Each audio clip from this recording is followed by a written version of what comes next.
I think we'll talk about Jimmy Butler, of course. I've tried to hold this one off till the end of the video.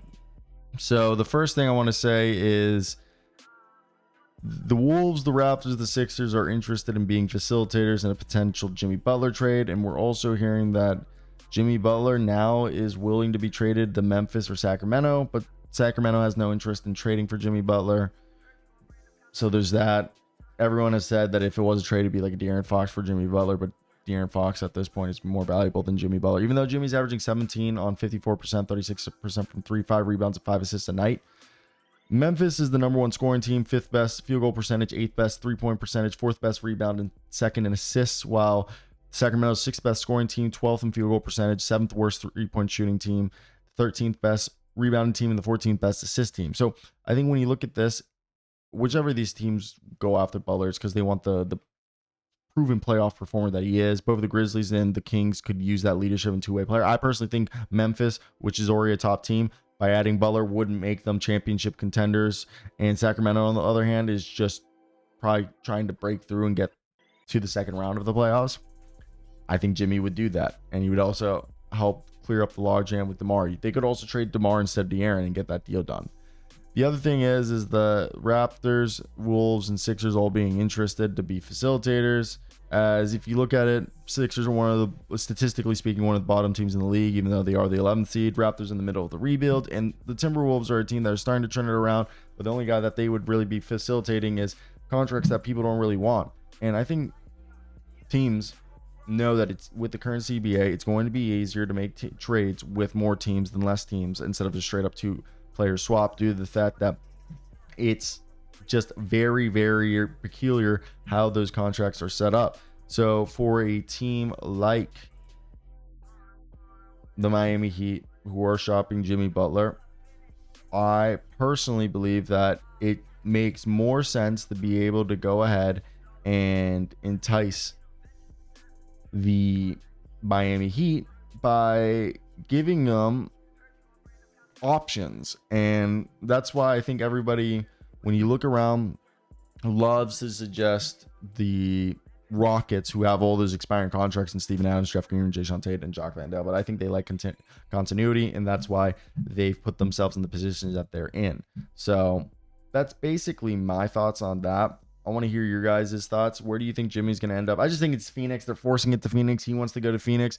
And the way the NBA works, why would you trade for someone who doesn't want to be there? You're just going to get Kawhi Leonard. And I don't think people want that. And that's where we are at. And that's what it feels like. So that's basically going to be it for me today, guys. I hope you guys did enjoy. Like, comment, and I have been giving credentials to cover like the Miami Heat. So I have limited time. Also, I'm using a Rode Podcaster microphone. Does it sound good? I've like finally figured out how to like get better with my audio equipment at times. I feel like I've been such a noob for someone who's actually really good at technology. But either way, let's get to it and talk about the other team that has reemerged. Ooh, that does not look good. But that is, of course, Jimmy Butler and the Golden State Warriors. We know this one has been talked about. People have wanted it to come to a reality. And the one thing with it is that allegedly the Warriors don't want to go fully all in, and Curry doesn't want them to bankrupt themselves. Personally, I believe you got to be like the Los Angeles Rams and say F them picks, push the chips to the middle of the table. I don't deal with ifs and buts, only absolutes, you know. And Shams Charania said that allegedly, besides the Phoenix Suns, the Golden State Warriors are the team that have been negotiating with Miami Heat. Now the price tag for Butler has been lower, but it still is shorter contracts with draft assets unless it's a really good player.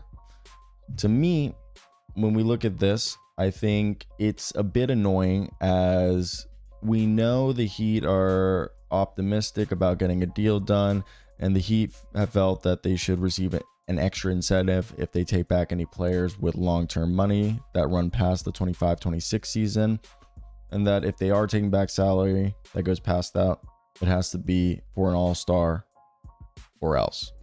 And the Heat are positioned to have more than $80 million in cap space in 2026 when several All-Stars are going to be available. While most superstars don't reach free agency in the era of the extensions and the trade, but similar to the 76ers this past offseason, and I've said it lately, the NBA is about to have a very similar free agency period to like the NFL and MLB, where like teams will position themselves to have cap flexibility to like retool annually. And Windhorst spoke about the extent of Butler's feud, and before that he talked about the Heat having reduced what it would acquire to get Butler, that teams are now expected to enter the bidding process that aren't named the Phoenix Suns, those being the Golden State Warriors, and allegedly the Rockets and Mavericks could be dark horses. We know the Grizzlies are allegedly somebody he doesn't want to go to. I don't think the Rockets or Mavericks are going to do it either. So just to play around with this exercise, as we always do, I think the Fanspo trade machine would give us a great idea of what a trade could look like. And to me, I think if we're going to go ahead and talk about a Jimmy Butler to Golden State, I think the easiest thing to do is to acknowledge that this is a team that should give up any players they don't want to pay, or any players they don't see being a part of the next 2 years. I think they should understand that the two eras timeline of Jonathan Kuminga, James Wiseman, and Moses Moody did not work. Yeah, two of those guys are still there, but it didn't work. It did not work. And I get it. I get that people want to see it through and understand that people take a while to develop. But to me, it's just, if the rule of insanity is to keep doing the same thing and expecting different results, and it's starting to feel like that ever since they won the championship. They've gone ahead and just kept the same team. I really do think that at this point they need to go ahead and try to make a move or something to put themselves in a position to have another guy. And they got lucky that Andrew Wiggins turned into Maple Jordan for that playoff run and everybody was great, but it's not enough. It's not enough. And I also like that Fanspo added the first and second apron spaces. They've added a little bit more stuff to this, which makes it a bit more enjoyable. Now, looking here, the contracts you'd have to do, Kevon Looney and Gary Payton with Jonathan Kuminga, I believe gets you already $24 million. Now, the easiest way to go from here would just be throw in Andrew Wiggins and you could take off Kuminga, and the deal would be built around Wiggins, Gary Payton, Kevon Looney. This is like the most basic deal you'll probably see. And what it says, they still need to cut $4.3 million. So as I said, Guy Zondas has been playing really well, and Lindy Waters seems like somebody that they like. And with that being said, unless this is where I'm kind of hell-bent, would they rather have Kyle Anderson or Jonathan Kuminga? I think in a deal like this, if they throw in Kuminga, they'll be like, well, we'll give up less picks, and maybe they just give up the 2025 pick and a couple second rounders. That's could be something realistic. And you have a team like the Heat attach both Alec Burks and Josh Richardson, who are both on minimums, which would then allow you to do a deal that looks like this. And this deal right here, I don't know if you guys agree with it, but Josh Richardson would be bought out. You would then convert one of your two ways, or you'd sign somebody in free agency, maybe bring Lonnie Walker back. And the Heat walk away with Jonathan Kuminga, Kevon Looney, Gary Payton, Andrew Wiggins, 2 second-round picks and a first-round pick. And if they want, they can just sign and trade a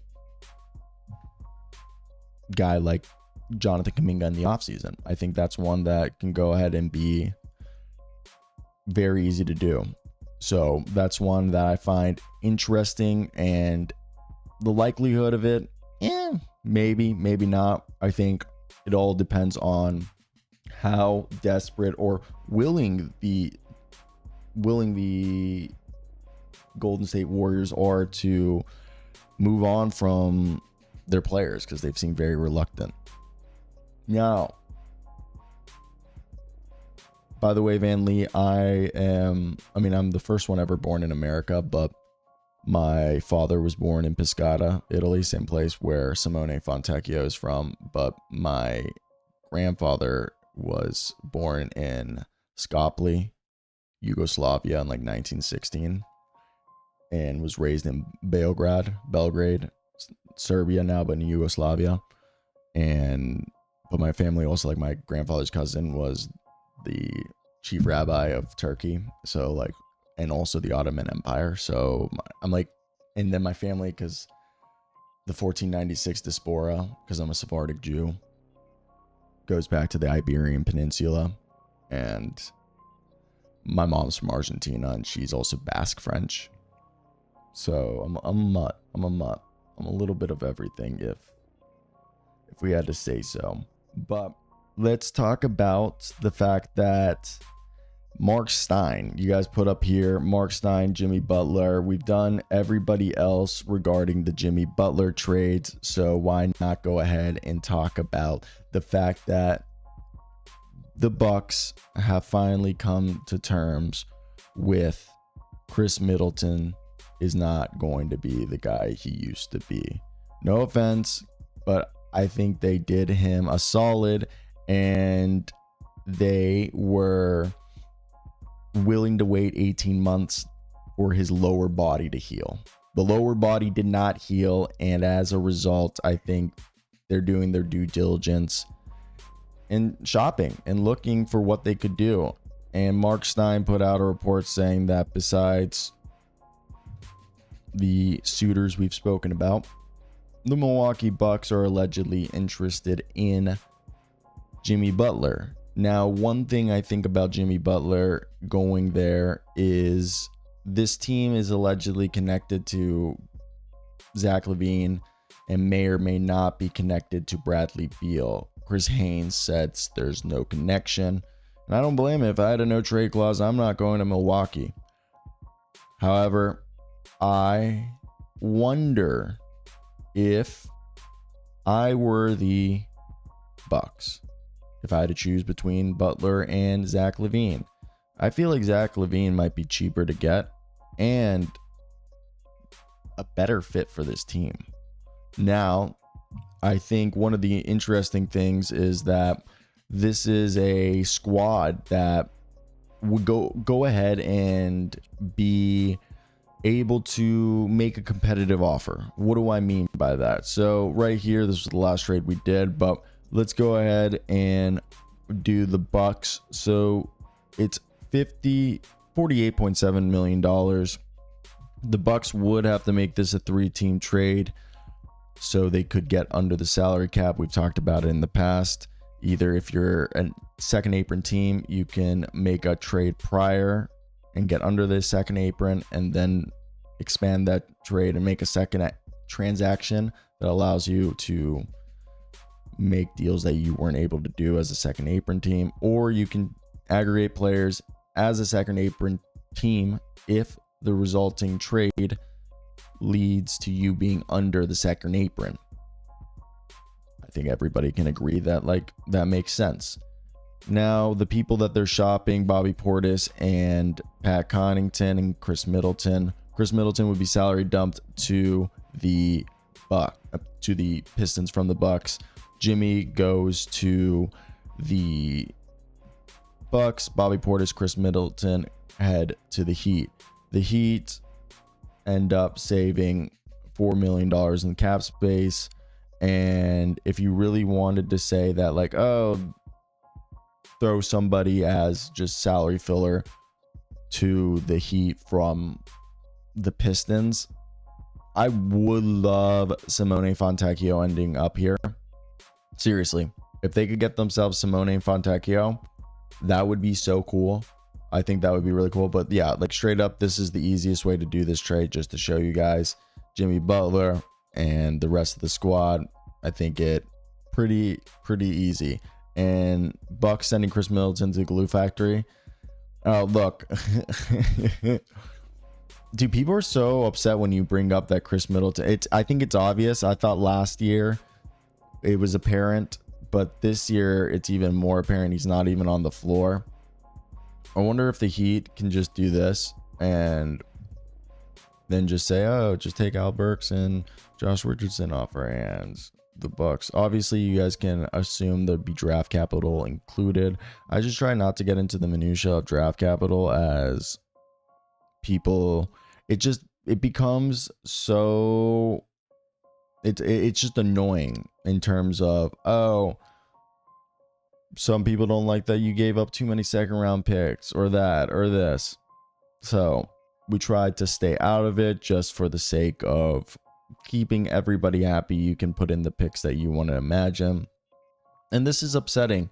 The Simone Fontecchio trade that I would want them to do, and it is not allowable by $333,000. But if they could walk away with Simone Fontecchio, the Heat, that would be like the trade of the century, as I do believe that Simone Fontecchio is someone that is mad underrated. Like I hate how underrated Simone Fontecchio is. There needs to be more representation for Simone Fontecchio on this planet. I just want to beat the drum on that one.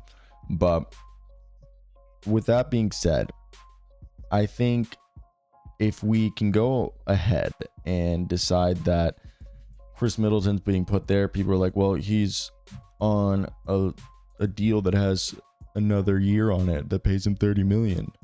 Becomes an expiring contract so they can flip in the offseason. Plus Bobby Portis is a six man who kind of fits what the Heat would need. It's really an easy deal that fits everybody. Everybody involved becomes, I think, happy off of this deal. So that's part of the reason why I think something along the lines like that could work out. Is it the best deal possible? No, but I think it would give them the ability to have flexibility past this season, and you don't end up uncompensated. I've always said the worst thing that you can do as an NBA team is lose a player uncompensated. Why? Because you just let the guy walk.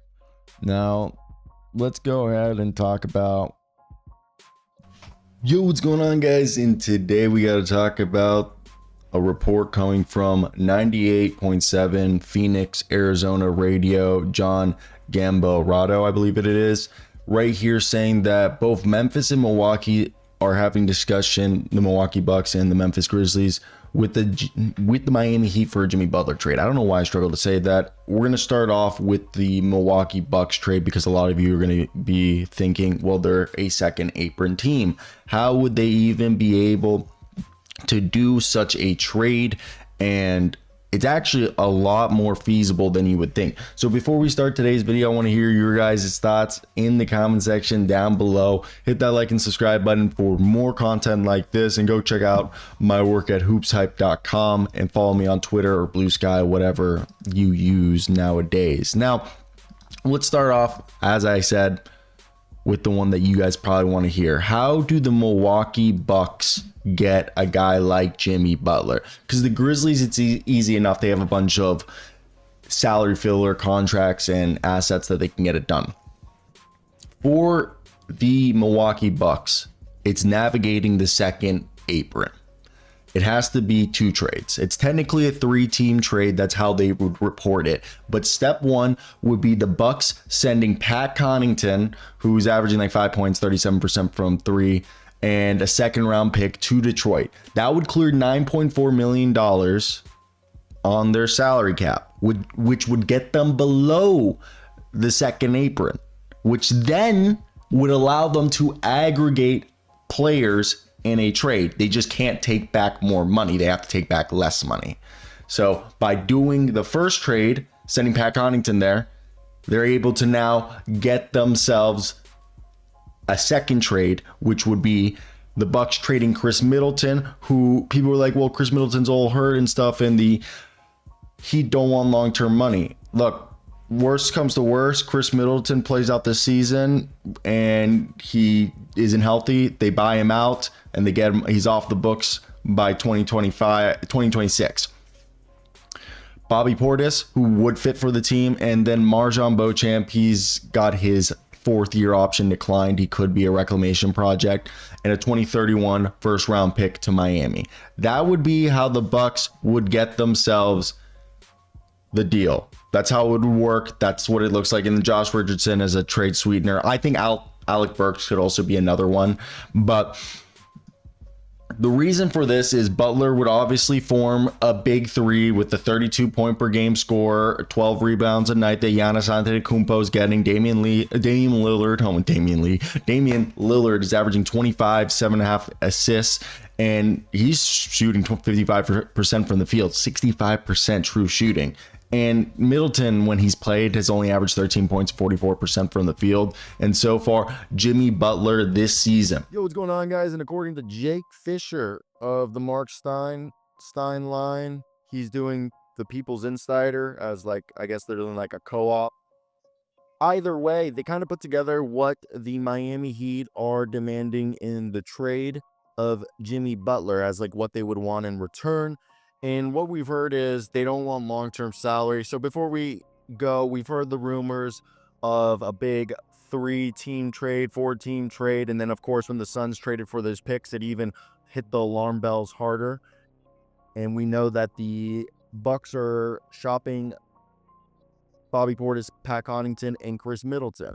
So I want to hear your thoughts before we go, and go check the article out that we got this information from in the description. What do you think a Jimmy Butler trade will look like, and where will he end up? So yeah, that's definitely an interesting one when you look at it, because I think if you look at this situation, I think the Heat have made it rather clear of what they would like this to look like. So we said it before, the Miami Heat, according to Jake Fisher of the People's Insider, are trying to thread a pretty complicated needle due to the new collective bargaining agreements that have made it eerily similar to the NBA, or the NBA's now similar to the NFL and Major League Baseball, that cap space and draft picks that are at an old-time luxury. And Miami doesn't rebuild. They don't retool. Miami wants to be a playoff team. So no long-term money, and they want win-now players. That's what they want. Miami has to make the playoffs this season so that their first-round pick conveys to the Oklahoma City Thunder in the 25 draft. If that doesn't happen, it'll roll over to the 2026 draft with no protections. That will force the Heat to give the Charlotte Hornets an unprotected first-round pick in 2028. And if the Heat convey the pick to the Thunder this year, they owe the Hornets a lottery-protected pick in 2027, and then the protections lessen after that. So it becomes easier to reclaim their control of their picks sooner rather than later. Pat Riley and the front office have also made it very clear that they would like to create salary flexibility in a Butler deal. The Heat are looking for players in the offseason or trade market in the coming summers of 25 and 26. That's why Miami is so reluctant to take back long-term money in a potential Butler deal, Jake Fisher tells. Now, we know that the Raptors have made it known that they would like to be facilitators amongst all the trades talks that are happening across the league. However, Toronto has made it clear that they would like to get involved in a multi-team deal for Jimmy Butler. Obviously not to get Butler, but they're reportedly offering teams in other trade talks and in the Butler talks Bruce Brown in his expiring $23 million contract, as Toronto is not going to retain him after this season. And he is an attractive trade asset as he goes a long way towards matching salary in what is a likely complicated Butler deal. The veteran is supposedly interested in playing Miami, and the Miami Heat are interested in acquiring Bruce Brown, as he played in Miami for college at the University of Miami, as well as he fits their gritty, multi-positional players, as he's a double-digit scorer when used correctly, who can be a passer as a connector, a guy who guards every single position and really fits any role you need him: a guard, a wing, a forward. Additionally, him being an expiring contract would allow them not to have to worry about long-term salary on the books. Now, the other teams that I mentioned that could be interested in doing this is Vasilija Micic and Cody Martin. Cody Martin being the twin brother of Caleb Martin, who was recently on the Heat and then signed with the Sixers this offseason. Vasilija Micic, Serbian. Additionally, he has a similar play style to Goran Dragic, and if they wanted to run similar horn sets and pistol sets that they ran under Goran Dragic, they could really run a poor man's version of Goran Dragic offense with Terry Rozier, with Vasilija Micic. So I think that's one to think about. Outside of that, you look around the league, if the Wizards wanted to be facilitators in this deal, the players that they could also offer, as the Heat don't want to take Bradley Beal's contract, and if the Suns were to trade for Jimmy Butler, involves Bradley Beal being dumped somewhere. And I think if Bradley Beal was traded, and if the Wizards are involved, he's not going back to Washington. This means it would be a even bigger trade. But the Wizards, if they were facilitators for a 4-team plus trade, they have Kyle Kuzma, Jonas Valanciunas, Malcolm Brogdon, who could all interest the Heat. The Nets, if they wanted to be facilitators, they do have Cam Johnson. I don't think Nick Claxton would be involved. Maybe a Bojan Bogdanovic because he's an expiring. Outside of that, I don't think Cam Thomas or Nick Claxton would be involved. As I said earlier, DeAnthony Milton technically could be involved, but that would have to be they couldn't aggregate anybody else, so that would just solely be a salary dump. So I don't see how that one would happen. For the Raptors, if they weren't trading Bruce Brown, the only other two players that I could see package, who technically, when Bruce Brown makes $23 million, these two players combined make $23.6 million, and that's Kelly Olynyk and Chris Boucher. However, there's been reports that Chris Boucher and the Toronto Raptors would like to mutually discuss an extension to keep him in Toronto. Now, the idea of the Portland Trailblazers, Matisse Thybulle, or I don't think Jeremy Grant would be. Jeremy Grant hasn't been that great, and the contract's so bad. Matisse Thybulle, Jeremy Grant, Robert Williams, I just don't see any of that being enticing. Maybe Matisse, but there's so many question marks with all those guys. Same thing goes with New Orleans. I don't think Brandon Ingram or CJ McCollum or Zion's getting involved, and they don't really have salaries to move outside of that. The Spurs, if you look at the rest of the teams, I think the Spurs are the only players that they offer outside of Zach Collins is like Charles Bassey, Malachi Brannan, and Blake Wesley. So when you look there, and I don't think the Rockets would get involved as a facilitator, even though they have Steven Adams, Jayshawn Tate, and Jeff Green and Jock Landale, who could be contracts that they would seemingly be open to move. We've heard Clint Capella if the Hawks want to be facilitators, but again, that we're talking about this becoming a 3, 4, 5-team trade because the Heat don't want Bradley Beal. We're all under the assumption that Jimmy Butler goes to the Suns, so somebody's got to take Bradley Beal, and then they give up all these assets to the Heat, so it becomes this whole juxtaposition that you're trying to figure out and deal with that. So that becomes the big hurdle that you're trying to get over. If we want to talk about rationally, I think the easiest trade to do is Bradley Beal and Alec Burks to the Bucks. Bucks send Pat Connaughton, Bobby Portis, and Josh Richardson from the Heat to the Raptors. Raptors send Bruce Brown to the Heat. Chris Middleton and Marjon Beauchamp go to the Heat, and the Suns walk away with Jimmy Butler. You guys can figure out all the trade assets or the draft assets that you want to keep in there as trade sweeteners. But yeah, that would be the easiest trade that you could do. I know the reports coming from Chris Haynes. I know if somebody's typing right now, Chris Haynes said that the Bradley Beal trade reports have no validity to them. I understand that. And we found that out after we reported, or that was released after we reported the initial report. So I get that. But yeah, I think the easiest thing that's the easiest trade on paper. But I want to hear your guys' thoughts. Obviously, that has Bradley Beal waiving his